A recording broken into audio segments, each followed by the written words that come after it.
আমাদের চারপাশে যে ইলেকট্রনিক ডিভাইসগুলো রয়েছে, যেমন আমাদের গাড়ি, ফ্রিজ, ওয়াশিং মেশিন, প্রতিটি জিনিস নিজেদের মধ্যে ডেটা আদান প্রদানের যে নেটওয়ার্ক ব্যবহার করে তাকেই বলা হয় ইন্টারনেট অফ থিংস বা আইওটি। আমরা কিন্তু আইওটি সচরাচর ব্যবহার করছি, জেনে বা না জেনে। এই ধরুন, আপনারা গুগল ম্যাপস ব্যবহার করে ট্রাফিকের লাইভ আপডেট পাচ্ছেন। এটিও আইওটি একটি উদাহরণ। এমনকি আমরা যে উবার বা পাঠা ব্যবহার করি, সেক্ষেত্রে আমরা আমাদের লোকেশন ইনফরমেশন ড্রাইভারের সাথে শেয়ার করছি। এটিও হচ্ছে আইওটির মাধ্যমে। আমরা সবাই চাই জীবনকে আরও সহজ, সুন্দর ও গতিশীল করতে, আর সেক্ষেত্রে আইওটি আমাদের জন্য হতে পারে একটি বড় হাতিয়ার। এবার দেখা যাক ইন্টারনেট অফ থিংস বা আইওটি কীভাবে আমাদের জীবনকে করতে পারে আরও সহজ, সুন্দর ও গতিশীল। কয়েকটি উদাহরণ চিন্তা করি। আইওটির মাধ্যমে আমাদের বাসায় ইলেকট্রনিক ডিভাইসগুলো ক্রমাগত মনিটর করা সম্ভব। ধরা যাক আপনার বাড়িতে যে লাইটগুলো রয়েছে, যে ফ্যানটি রয়েছে, সেটি ঠিকমতো ব্যবহার হচ্ছে কিনা বা অযথা অন বা অফ হয়ে আছে কিনা, তা বাড়িতে না থাকেও আপনি একটি ফোনে একটি সহজ অ্যাপের মাধ্যমে কন্ট্রোল করতে পারবেন। বাংলাদেশে একটি গুরুত্বপূর্ণ সমস্যা হচ্ছে বিদ্যুৎ সমস্যা। দেশে ক্রমাগত উন্নতির সাথে বিদ্যুৎ চাহিদা বেড়ে যাচ্ছে। সেক্ষেত্রে সারা দেশে এফেক্টিভ এবং এফিশিয়েন্ট বিদ্যুৎ বিতরণ ব্যবস্থা তৈরি করা খুবই প্রয়োজন। তো এমনই আলোকে বর্তমান যে বিদ্যুৎ বিতরণ ব্যবস্থা, তার আধুনিকরণ প্রয়োজন। আমাদের বাড়িতে আমরা যে বিদ্যুৎ ব্যবহার করি, যে ইলেকট্রিসিটি মিটার ব্যবহার করি, সেই মিটার থেকে প্রতি মাসে ডাটা রিড করার জন্য থাকেন মিটার রিডার।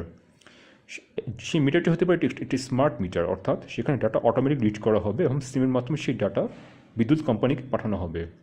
এর ফলে বিদ্যুৎ কোম্পানি সারা দেশে যারা বিদ্যুৎ পরিবহনের পরিচালনায় যুক্ত, তারা খুব সহজেই বুঝতে পারবে যে দেশে কোথায় বিদ্যুৎ চাহিদা কেমন। কোনো ধরনের ভুল ত্রুটি অবকাশ একদমই থাকবে না।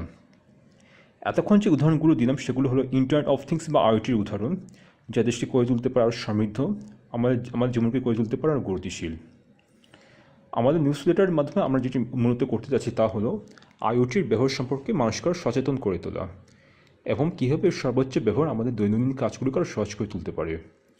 আমাদের প্রতি এডিশনে থাকছে একটি নতুন থিম, যেমন IoT in health, IoT in power sector etcetera, এবং ওই থিমকে ঘিরে আমাদের কন্টেন্টগুলো সাজানো হয়েছে। আমরা ফিচার করেছি আইওটি সেক্টর স্টেক হোল্ডারদের, আইওটি সার্ভিস প্রোভাইডার তাদের ইনসাইটস, এবং আইওটি সার্ভিস যারা ব্যবহার করছেন সেই কাস্টমারদের বা আইওটি প্ল্যাটফর্ম ইউজারদের মতামতকে। আর থাকছে একাডেমিক এবং ইন্ডাস্ট্রির মানুষদের ইন্টারভিউ, এক্সপার্ট অ্যাডভাইস। আমাদের দেশে রিসেন্ট আইওটি ডেভেলপমেন্টসগুলো কী হচ্ছে, সামনে আইওটি রিলেটেড কী ইভেন্টস হতে যাচ্ছে, এগুলো নিয়েও থাকছে অনেক কিছু। অলসো যারা নতুন আইওটি স্টার্ট আপ নিয়ে চিন্তা করছেন, আমরা আশা করছি আমাদের উদ্যোগ আপনাদের সাহায্য করবে। খুব শীঘ্রই আমাদের প্রথম এডিশন বের হতে চলছে। আশা করছি আপনাদের ভালো লাগবে আমাদের নিউজ লেটারটি। আমাদের আপডেটস আপনি আমাদের ফেসবুক পেজ এবং আমাদের ওয়েবসাইটে পাবেন। So I am kindly requesting to get connected to our Facebook page, and also please don't forget to drop in your comments and subscribe at www.iotforbd.com. আপনাদের সবাইকে অনেক ধন্যবাদ।